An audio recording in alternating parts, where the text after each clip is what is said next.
Have you ever heard someone say, everything that happens is God's will? Actually, what the Bible teaches?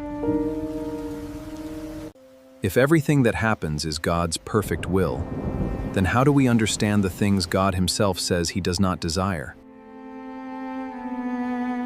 Listen to the words of Jesus in Matthew 23:37. Jerusalem, Jerusalem, how often I wanted to gather your children together, and you were not willing. Notice the tension. Jesus wanted to gather them, but they were not willing. God's desire was one thing, their response was another.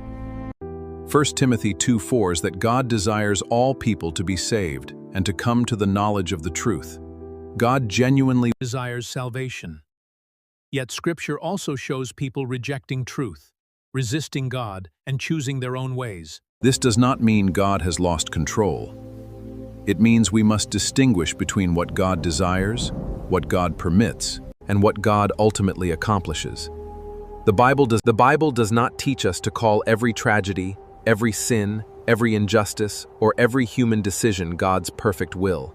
Even when people act against God's will, God can work through circumstances to accomplish His purposes. The cross itself reminds us that human evil did not defeat God's plan.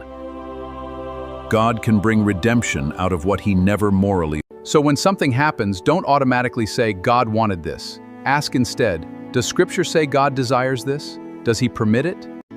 Or is He working through it for His greater purpose? Learn to know God's will, not merely to explain everything that happens. Or is He working through it for His greater purpose? Learn to know God's will, not merely to explain everything that happens. Subscribe to the Gospel Truth of Christ. Drop your questions in the comments. God bless you.